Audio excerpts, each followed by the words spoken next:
नई नई शादी के बाद पूजा अपने दिल में ढेरों सपने लेकर अपने ससुराल आती है, लेकिन उसे क्या पता था कि जिस आदमी को उसने अपना सब कुछ माना है वही शादी की पहली ही रात उसके साथ ऐसी हैवानियत करेगा जिसे सोचकर किसी की भी रूह कांप जाए। कहानी की शुरुआत में हमें कमलेश नाम की एक औरत दिखाई जाती है जो इस घर की बड़ी बहू है। कमलेश एक जिम्मेदार हाउसवाइफ है जो पूरे परिवार का ध्यान रखती है। उसकी एक बेटी है जिसका नाम है पिंकी। जब वह बाहर खेल रही होती है तभी वह देखती है कि उसके चाचा यानी अरुण को कुछ लोग बुरी तरह से मार रहे हैं। अरुण खुद को बचाने की बहुत कोशिश कर रहा होता है, लेकिन गुंडे ज्यादा होने की वजह से वह कुछ नहीं कर पाता। यह देखकर पिंकी घबराकर तुरंत घर के अंदर भागती है और अपनी माँ को बताती है कि चाचू को कुछ लोग बाहर मार रहे हैं। यह सुनते ही कमलेश बिना एक पल गंवाए बाहर दौड़ पड़ती है। अपने देवर को इस हालत में देखकर उसकी आंखों में गुस्सा भर जाता है। वह बिना अपनी जान की परवाह किए गुंडों पर टूट पड़ती है और उन्हें बुरी तरह पीटना शुरू कर देती है। देखते ही देखते पूरा माहौल हंगामे में बदल जाता है, लेकिन उसी समय यहाँ पर इनके बाबूजी आ जाते हैं जो इन्हें देख लेते हैं। बाबूजी का नाम था शिव कुमार भ्रमर। वह कमलेश को डांटते हैं और उससे कहते हैं कि कम से कम पता तो कर लेना चाहिए कि गलती किसकी है। लेकिन कमलेश जो अपने देवर को सगे बेटे से भी ज्यादा प्यार करती थी, पूरे अंधे विश्वास के साथ सीना तान कर कहती है कि बाबूजी मेरा अरुण कभी कोई गलत काम कर ही नहीं सकता। अब कहानी कुछ महीने आगे बढ़ती है। ये लोग अरुण के लिए लड़की देखने जा रहे हैं। रास्ते में सास पूछती है क्या लगता है लड़की कैसी निकलेगी। वो कहती है अगर भजन कीर्तन वाली निकली तो आज ही शगुन दे देंगे। दूसरी तरफ हमें उस लड़की की झलक दिखाई जाती है जिसका नाम पूजा है, जिसे यह लोग देखने जा रहे थे। पूजा कोई दबी सहमी लड़की नहीं थी, बल्कि उसने इंग्लिश लिटरेचर में बीए किया हुआ था और वह खुले विचारों वाली एक मॉडर्न लड़की थी। जब अरुण का परिवार पूजा के घर पहुंचता है तो बातचीत के दौरान वह पुराने रिवाज के हिसाब से पूजा से कहते हैं कि बेटा कोई गाना गाकर सुनाओ। अब पूजा कोई भजन नहीं बल्कि सबके सामने एक इंग्लिश सॉन्ग गाकर सुना देती है। यह देखकर कमलेश को बिल्कुल भी अच्छा नहीं लगता है। उसे लगता है कि यह लड़की उनके घर के लायक नहीं है। यहाँ तक कि वह पूजा को देख के उससे यह भी कह देती है कि तुम अपने ब्लाउज को इतना ही छोटा पहनती हो क्या। उसका साफ कहने का यह मतलब था कि लड़की में वह गुण नहीं है जो एक बहू के अंदर होना चाहिए। लेकिन अरुण को लड़की बहुत पसंद आ गई थी, इसलिए वह अपने भाभी के पीछे पड़ गया था। जैसे तैसे गिड़गिड़ा करके वह अपनी भाभी को मना लेता है। जब रिश्ता पक्का हो जाता है तो चट मंगनी पट ब्याह की रस्म धूमधाम से रिंग सेरेमनी हो जाती है। पूजा की उंगली में अरुण के नाम की अंगूठी लग जाती है। कुछ दिनों बाद कमलेश और उसकी सास ऑन्टो से कहीं जा रही होती है। रास्ते में एक बड़ा जाम लगा हुआ देखती है। कमलेश ऑन्टो से बाहर निकलकर देखती है कि सड़क पर बहुत सारे लोग हाथ में बोर्ड लेकर नारेबाजी और जुलूस निकाल रहे हैं। कमलेश भी उस रैली में चली जाती है। तभी कमलेश भीड़ में खड़ी सोना नाम की एक लड़की से पूछती है कि ये किस चीज का रैली है। सोना बताती है कि हम लोग LGBT कम्युनिटी के लिए लड़ रहे हैं, यानी वह लोग जिनकी सेक्सुअल पसंद आम समाज से थोड़ी अलग होती है। कमलेश जाकर अपनी सास को यह बात बताती है, लेकिन तभी उन दोनों की नजर जुलूस में नारेबाजी कर रही एक लड़की पर पड़ती है। वह लड़की कोई और नहीं बल्कि अरुण की होने वाली बीवी पूजा होती है। अपनी होने वाली संस्कारी बहू को सड़कों पर ऐसे जुलूस निकालते देखकर कमलेश के होश उड़ जाते हैं। कमलेश गुस्से से पागल होकर सीधा पूजा के पास जाती है और उसे घर पर ले आती है और उसे पकड़कर पूछती है कि क्या तू भी लेस्बियन है। पूजा बहुत ही शांति से जवाब देती है, नहीं मैं लेस्बियन नहीं हूँ, लेकिन मैं उनके इंसानी हकों के लिए लड़ रही हूँ। कमलेश का गुस्सा 7वें आसमान पर पहुंच जाता है। वह पूजा को बुरी तरह डांटते हुए कहती है कि तू हमारे खानदान की बहू बनने वाली है, तुझे सड़कों पर यह तमाशा करना शोभा नहीं देता। अभी जाकर अपनी सास से माफी मांग और यहाँ से चुपचाप घर चल। लेकिन पूजा एक आजाद सोच वाली लड़की थी। वह कमलेश की आंखों में आंखें डालकर कहती है कि भाभी आप उन औरतों में से हो जिनका पूरा जीवन घर की रसोई से शुरू होता है और उसी रसोई में खत्म हो जाता है। आपको तो पता ही नहीं है बाहरी दुनिया में क्या चल रहा है, क्योंकि आप लोग न्यूज़पेपर भी सीधे पन्ने से नहीं बल्कि उल्टे पन्ने से पढ़ना शुरू करते हो। मैंने कोई गुनाह नहीं किया है, इसलिए मैं किसी से माफी नहीं मांगूंगी। यह करारा जवाब सुनकर कमलेश का ईगो हर्ट हो जाता है। वह गुस्से में आग बबूला होकर पूजा के हाथ से सगाई की अंगूठी खींचकर उतार लेती है और सरेआम इस रिश्ते को तोड़कर वहां से चली जाती है। वह पूजा से कहती है कि तुम्हें माफी मांगना होगा और घर के कायदे कानून में रहना होगा। अब यह बात जब कमलेश के घर वालों को पता चलता है तो वह कमलेश पर ही भड़क जाते हैं। कमलेश का पति जिसका नाम था विनय, वो कमलेश से कहता है कि तुम्हें जाकर के सब कुछ ठीक करना होगा। ये कोई बड़ी बात नहीं थी, लेकिन कमलेश कहती है कि चाहे ऊपर से भगवान क्यों ना आ जाए मैं उससे माफी नहीं मांगूंगी। फिर भी अपने देवर के सामने वह पिघल जाती है। भाभी भाभी बोल करके वह अपनी भाभी को मना लेता है। कुछ समय के बाद पूजा खुद से इनके घर पर आती है। कमलेश सामने से जाकर के उससे माफी मांगती है और उसे यह भी बताती है कि उसे गलत और सही का ज्यादा नॉलेज नहीं है और बाहर जो कुछ भी हो रहा है उस चीज के बारे में उसे तो वैसे भी कुछ नहीं पता है। वह शुरू से घर में रह के घर वालों की सेवा कराई है, बस एक घर को संभालने के अलावा उसे और ज्यादा कुछ नहीं आता। इसके बाद पूजा भी उससे रैली के लिए माफी मांगती है। इस मामले के बाद दोनों परिवार फिर से एक हो जाते हैं। इस बार शादी फिक्स करके शादी की तैयारी होने लगती है। जिस दिन शादी हो रही थी उस दिन पूजा को काफी तेज बुखार था और उसे चक्कर भी आ रहे थे। उसकी दोस्त सोना जो रैलियों में उसके साथ प्रोटेस्ट कर रही थी वह पूजा को दवा खिलाती है। मांग में सिंदूर और 7 फेरे लेने के बाद शादी पूरी होती है। शादी की रस्में पूरी होने के बाद आती है वह रात जिसे हर नई नवेली दुल्हन अपनी जिंदगी की सबसे खूबसूरत रात मानती है, सुहाग रात। अरुण कमरे में आता है और कुछ इधर उधर की औपचारिक बातों के बाद वह पूजा के करीब आने लगता है। पूजा जो दर्द और बुखार से टूट रही थी बहुत ही स्पष्ट शब्दों में अरुण से कहती है कि मेरी तबीयत बहुत ज्यादा खराब है, मुझे तेज बुखार है और पूरा शरीर दर्द से टूट रहा है, प्लीज आज हम कुछ भी नहीं करेंगे। लेकिन अरुण पर जैसे हवस और पति होने के गुरूर का भूत सवार था। उसने पूजा की एक न सुनी। पूजा के लगातार मिन्नतें करने, रोने और मना करने के बावजूद अरुण ने अपनी मर्दानगी के अंधे नशे में उसके साथ जबरदस्ती की। नई दुल्हन के वह सुनहरे सपने उसी बिस्तर पर बुरी तरह कुचल दिए गए। सुबह की किरणें कमरे में आईं, लेकिन पूजा की दुनिया में हमेशा के लिए अंधेरा छा चुका था। वह दर्द और सदमे से करहाते हुए बस रोए जा रही थी। अरुण उसे चुप कराने की कोशिश करता है मानो कोई बहुत मामूली बात हुई हो। वह बड़े हक से कहता है कि अरे मैं तुम्हारा पति हूँ, यह तो मेरा हक है, शादी के बाद तो ये सब होता ही है। ये सुनकर पूजा के अंदर का दर्द एक चीख बनकर फूट पड़ता है। वह बिलखते हुए अरुण की आंखों में देखती है और कहती है कि हक तूने मेरा किया है। एक शब्द सुनकर अरुण सन्न रह जाता है, लेकिन अपनी घिनौनी हरकत पर शर्मिंदा होने के बजाय उसकी मर्दानग्नि को चोट लग जाती है। वह गुस्से से आग अबूला होकर कहता है कि अगर तुझे लगता है कि मैंने कुछ गलत किया है तो बाहर जाकर सबको चिल्ला चिल्ला कर बता दो। ये कहकर वह निर्दयता से पूजा को कमरे से बाहर निकाल देता है। पूजा रोती बिलखती अपने बिखरे हुए कपड़ों में कमरे के बाहर आती है। वह चाहती तो पूरे घर को जगा सकती थी, लेकिन तभी उसे कमला और घर की बाकी औरतों की बातचीत सुनाई देती है। कमलेश कह रही होती है कि औरतें बम फटने से उतना नहीं डरती जितना घर में तमाशा होने से डरती हैं। यह लाइन पूजा के दिमाग में किसी हथौड़े की तरह लगती है। उसे तुरंत समझ आ जाता है कि जिस समाज और परिवार में वह खड़ी है वहां अगर उसने अपना मुंह खोला तो उसे न्याय नहीं मिलेगा, बल्कि इस घर में उसी की इज्जत का सरेआम तमाशा बन जाएगा। समाज और बदनामी के इसी खौफ से हार कर एक जीती जागती हक के लिए लड़ने वाली लड़की अपने आंसू पीते हुए खामोशी से वापस उसी घुटन भरे कमरे में लौट जाती है। उसके मासूम दिल में कहीं न कहीं यह उम्मीद बची थी कि शायद अरुण को अपनी हैवानियत का एहसास हुआ होगा, शायद वह अपनी गलती मानेगा और उससे माफी मांगेगा। कमरे में जाने के बाद अरुण उससे माफी नहीं मांगता, बल्कि वह पूजा का मजाक उड़ाते हुए कहता है कि देखा, मुझे पता था तू कुछ नहीं कर सकती, और उसे सबक सिखाने के लिए वो उस रात दूसरी बार पूजा के साथ जबरदस्ती करता है। पूजा बस बेबस होकर उस बिस्तर पर एक जिंदा लाश की तरह पड़ी रहती है। अगले दिन सुबह में जब कमलेश पूजा कर रही थी तब वह छत पर पूजा को देखती है। उसे इस तरह ऊपर देख के वह एकदम से चौंक जाती है। जल्दी से वह पूजा के पास जाकर के उससे पूछती है कि आखिर बात क्या है। पूजा रोती है और कहती है कि मुझे अपने घर जाना है। इसके बाद कमलेश उसे तैयार करती है और फिर उसे रसोई में लेकर के जाती है। दरअसल इस घर का एक रिवाज था कि बहू को पहली रसोई करनी होती है। रसोई का काम पूरा होते ही कमलेश समझ चुकी थी कि यह यहाँ पर रुकने वाली नहीं है, इसीलिए कमलेश उसे अपने स्कूटी से उसके घर पर छोड़ने के लिए चली जाती है। मायके में जब पूजा अपनी माँ के साथ अकेले होती है तो वह फूट फूट कर रोने लगती है। वह अपनी माँ को उस खौफनाक रात की पूरी सच्चाई बता देती है। पूजा की माँ उसे गले लगाने के बजाय कहती है कि अरे बेटा, ये जबरदस्ती वगैरह कुछ नहीं होता, ये सब तो पति पत्नी के बीच चलता ही रहता है। शादी की है तो ये सब तो करना ही पड़ेगा,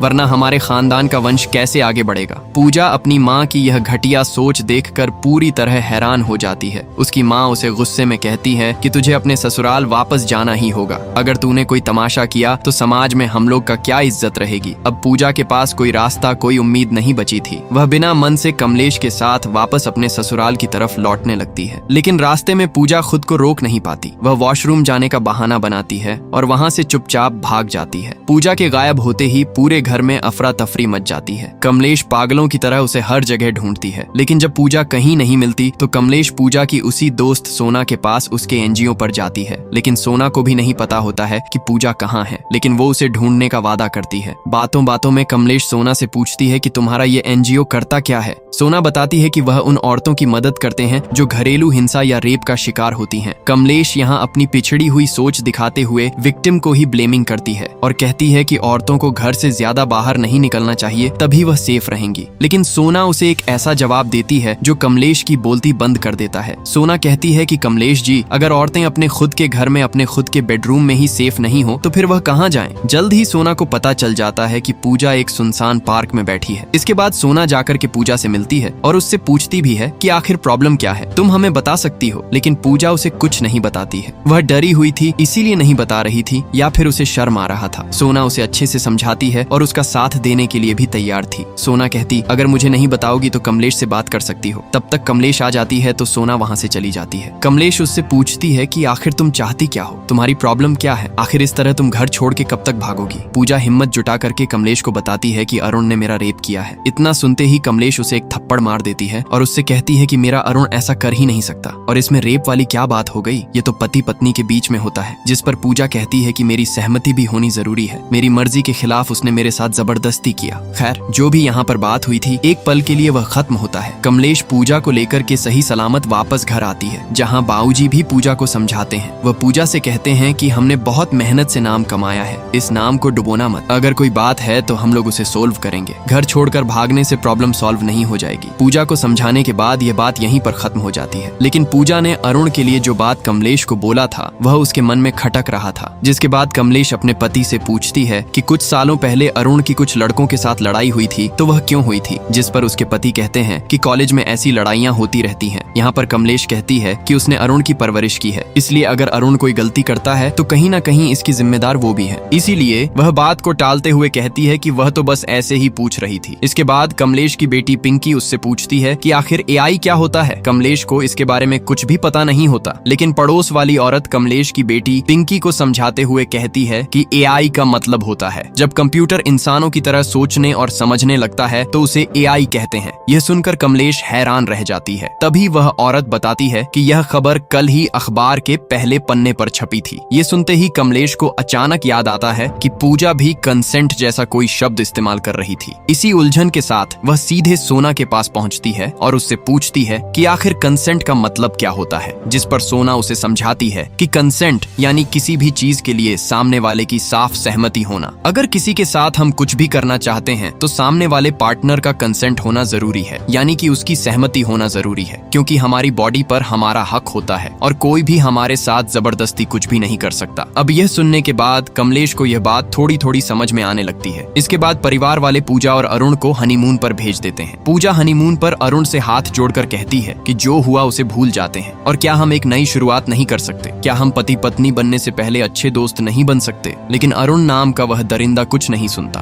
वो फिर से पूजा को बिस्तर पर पटकता है और उसके साथ जबरदस्ती करता है। हनीमून से लौटने के बाद पूजा की जिंदगी एक जिंदा लाश जैसी हो गई थी। अरुण हर रात उसे अपना शिकार बनाने लगता है। एक रात पूजा बचने के लिए झूठ बोलती है कि उसे पीरियड्स हो रहे हैं, लेकिन अरुण इतना गिरा हुआ इंसान निकलता है कि उसे इस बात पर भी भरोसा नहीं होता। वह कहता है कि उसे दिखाओ सच में हुआ है या नहीं। पूजा के पास और कोई ऑप्शन नहीं बचा हुआ था, इसलिए वह ब्लेड को लेकर के खुद को चोट पहुंचा लेती है। अगले दिन घर वालों को पता चलता है कि पूजा अस्पताल में भर्ती है और उसकी हालत बहुत ज्यादा सीरियस है। पूरा परिवार हॉस्पिटल आ जाते हैं। अरुण कमलेश से झूठ बोलता है कि पूजा को कोई लेडीज प्रॉब्लम हो गई है, लेकिन कमलेश सीधा डॉक्टर के केबिन में घुस जाती है और सच पूछती है। डॉक्टर कमलेश को वो सच बताती है जिसे सुनकर कमलेश के पैरों तले जमीन खिसक जाती है, क्योंकि डॉक्टर उसे बताती है कि यह पीरियड नहीं है, बल्कि पूजा ने अपने प्राइवेट पार्ट पर ब्लेड से कट लगाया है। इतना सुनते ही कमलेश पूरी तरह से हिल जाती है। इसके बाद वह पूजा के पास जाती है और जब पूजा होश में आती है तब वह उससे पूछती है कि आखिर यह किसने किया। पूजा उसे बताती है कि यह मैंने खुद किया है। कमलेश को यकीन नहीं हो रहा था कि आखिर उसने ऐसा सच में किया है। पूजा कहती है कि अरुण ने जो कुछ भी मेरे साथ किया है वह सच है। मैं झूठ बोलने के लिए खुद को इस तरह चोट नहीं पहुंचाऊंगी, और अगर तुम्हें अभी भी लगता है कि मैं झूठ बोल रही हूँ तो तुम जाकर के एक बार चेक कर सकती हो, तुम्हें यकीन हो जाएगा।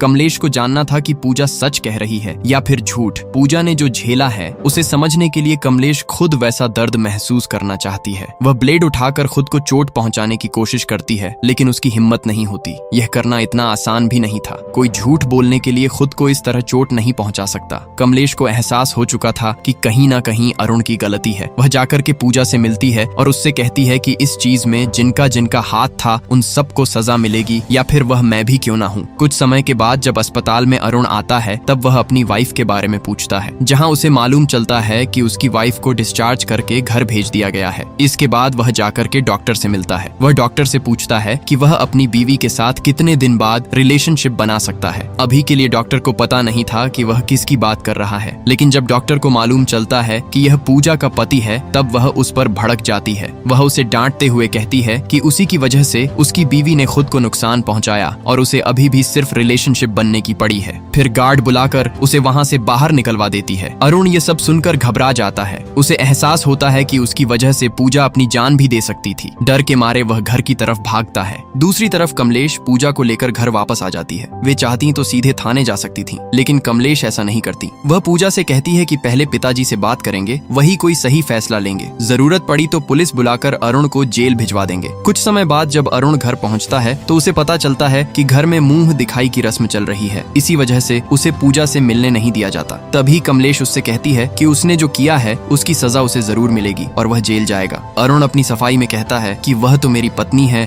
और यह तो मेरा हक भी है। पति पत्नी के बीच ये सब तो होता रहता है। आखिर मैंने ऐसा क्या गलत कर दिया। अगले दिन सुबह फंक्शन खत्म होने के बाद कमलेश यह बात घर में सबको बता देती है कि अरुण ने पूजा के साथ जबरदस्ती की है। सुकुमार के कहने पर अरुण माफी मांग लेता है और यहीं पर इस बात को खत्म कर दिया जाता है। लेकिन पूजा और कमलेश चाहती थी कि अरुण को सजा मिले, इसलिए कमलेश अकेले में बाबूजी से बात करती है। वह उनसे कहती है कि आप हमारी बातों को इस तरह नजरअंदाज नहीं कर सकते। कमलेश कहती है कि हम भी इस घर की बहुएं हैं, कम से कम हमारी बात तो मानी जानी चाहिए। अगर पूजा कुछ कह रही है तो वह झूठ नहीं बोल रही है। इस पर सुकुमार कहते हैं कि ठीक है, वह मानते हैं, लेकिन वह जानना चाहते हैं कि आखिर तुम चाहती क्या है। क्या तुम घर पर पुलिस बुलाना चाहती हैं? बाबूजी कहते हैं कि क्या तुम अरुण को जेल भिजवाना चाहती हो? उसने माफी मांग ली है और अब दोबारा ऐसा नहीं होगा। लेकिन कमलेश चाहती है कि अरुण को पुलिस के हवाले किया जाए। इस पर सुकुमार साफ मना कर देते हैं और कहते हैं कि ऐसा कभी नहीं होगा। हमारे घर की चौखट पर कभी पुलिस नहीं आई है और ना ही आएगी। यह सुनकर कमलेश थोड़ी देर सोचती है और फिर कहती है कि अगर आप कोई कदम नहीं उठाएंगे तो हमें उठाना पड़ेगा। यानी वह घर वालों के खिलाफ जाने को तैयार थी। इस पर सुकुमार कहते हैं कि अगर तुम्हें घर के खिलाफ जाना है तो पहले इस घर से बाहर निकलना होगा, क्योंकि घर में रहकर घर वालों के खिलाफ नहीं कर सकती हो। इसके बाद सुकुमार इनका बोरिया बिस्तर बांध देते हैं। पूजा, कमलेश और कमलेश की बेटी इन तीनों को घर से निकाल देते हैं। सुकुमार का मानना था कि वह कहीं नहीं जाएंगी, वह नादान है। देखना कुछ समय बाद लौट करके वापस हमारे ही चौखट पर आएंगी। सुकुमार का कहना भी बिल्कुल सही था। कमलेश वापस जाती है और बाबूजी का पैर छू करके उनसे माफी मांगती है, लेकिन वह माफी मांगने के लिए नहीं आई थी, बल्कि बाबूजी से आशीर्वाद लेने के लिए आई थी। आशीर्वाद लेने के बाद वह वापस से यहाँ से चली जाती है। कमलेश इन लोगों को लेकर के अपने नाना जी के घर पर जाती है। नाना जी से मिलने के बाद वह उन्हें सारी बातें बताती है। नाना जी इन्हें बताते हैं कि मैरिटल रेप नाम का आज तक कोई केस नहीं बना है, इस पर कोई नियम कानून नहीं लागू हुआ है, इसलिए हम कुछ नहीं कर सकते। लेकिन परिवार को सबक सिखाने के लिए हम उन पर दहेज का केस ठोक सकते हैं। इस केस में जल्दी बेल नहीं होता, पूरा परिवार महीनों तक जेल में पड़ा रहेगा। पूजा कहती है कि ठीक है, दहेज का केस बना दो, लेकिन दिक्कत की बात यह थी कि इस केस में वे लोग भी जेल जाएंगे जिनकी कोई गलती नहीं थी। कमलेश ये नहीं चाहती थी। वह चाहती थी कि अरुण को उसके रेप की सजा मिले, दहेज की नहीं। लेकिन सिस्टम की लाचारी के आगे उन्हें दहेज का केस ही फाइल करना पड़ता है। केस फाइल होता है और अरुण के साथ साथ उसके माँ बाप भी जेल की सलाखों के पीछे पहुंच जाते हैं, लेकिन जल्द ही बेल हो जाती है। वहीं दूसरी तरफ सुकुमार अपने दोनों बेटों के साथ निकलता है, यह कहते हुए कि वह अपनी बहुओं को लेने जा रहा है। रास्ते में वह गाड़ी पूजा के घर की तरफ मुड़वाता है। विनय पूछता है कि वहाँ क्यों, तो सुकुमार कहता है कि जाने से पहले वह एक बार पूजा के पापा से मिलना चाहता है। घर पहुंचकर वह पूजा के पापा से अकेले में बात करता है और बाकी सबको बाहर भेज देता है और फिर अपनी असली चाल चलता है। वह कहता है कि पूजा घर आकर सबके पैर छूकर माफी मांगे, लेकिन पूजा के पापा मना कर देते हैं और कहते हैं कि वह अपनी बेटी को वापस नहीं भेजेंगे। तभी सुकुमार जबरदस्ती पानी में नींद की गोलियां मिलाकर उन्हें पिला देता है और पहले से ही हॉस्पिटल में कमरा भी बुक करवा देता है। यानी वह एक ऐसी चाल चलता है कि उसे खुद कुछ करना भी ना पड़े और उसकी बहू खुद वापस आ जाए। तभी पूजा का भाई आकर बताता है पापा बेहोश हो गए हैं, और यह बात सुनते ही पूजा सीधे अस्पताल पहुंच जाती है, जहां अपने पापा की हालत देखकर पूजा टूट जाती है और रोने लगती है। तभी उसके पापा कहते हैं कि पूजा तुम्हें अपने ससुराल लौट जाना चाहिए। अरुण माफी मांगते हुए कहता है, देखो ना पापा ने हमारी वजह से क्या कर लिया है, घर लौट चलो। वो कमलेश से कहती है, मुझे घर वापस नहीं जाना। तभी पापा उसके आगे हाथ जोड़ने लगते हैं और वह वापस ससुराल चली जाती है। बहू वापस घर आ चुकी थी और घर में सब कुछ पहले की तरह बिल्कुल ठीक हो चुका था। लेकिन घर आते ही इस कहानी का सबसे बड़ा सरप्राइज सामने आता है। घर की वह बूढ़ी दादी जिसने सालों से अपने मुंह से एक शब्द नहीं निकाला था, वह अचानक बोल पड़ती है। अपने दोनों बहुओं से कहती हैं, अगर इस समय शांत हो गए तो फिर से वही होगा। तुम्हारे साथ जो कुछ भी हो रहा है तुम्हें आवाज उठाना होगा। तुम्हें ज्यादा कुछ नहीं करना है, बस तुम्हारे साथ जो हो रहा है उसे लोगों के सामने बताना है। अगर लोगों के सामने बताने से डरोगे तो कुछ भी सुधार नहीं होगा। अभी भी समय है, तुम्हें अपनी चुप्पी तोड़ करके लोगों को सारी बातें बतानी है। सब कुछ ठीक हो गया था, इसलिए घर में एक पूजा पाठ का कार्यक्रम रखा गया था, जिसमें घर के और आसपास के पड़ोस के सारे महिलाएं और पुरुष आए हुए थे। यही पूजा के पास काफी अच्छा मौका था। वह लोगों को बताती है कि बिना मेरी मर्जी के अरुण ने मेरे साथ शारीरिक संबंध बनाया है। उसने मेरा रेप किया है और पहली बार नहीं बल्कि जब से शादी हुई है तब से वह मेरा रेप ही कर रहा है। अब तो मुझे उससे डर लगने लगा है। तभी सुकुमार खड़े होते हैं और पूजा को शांत कर देते हैं, यहाँ तक कि वह सभी लोगों को यहाँ से जाने के लिए बोलते हैं। लेकिन तभी कमलेश सभी औरतों को रोक देती है। सभी औरतों से कहती है कि इसके खिलाफ में हमें आवाज उठाना ही होगा। अगर हम आवाज नहीं उठाएंगे, हम नहीं बोलेंगे तो हम औरतों के साथ ऐसा होते ही रहेगा। हमारा तो गुजर गया, लेकिन हमारी बहन बेटियों के साथ जब ऐसा होगा तब उन्हें न्याय दिलाने के लिए कोई नहीं आएगा।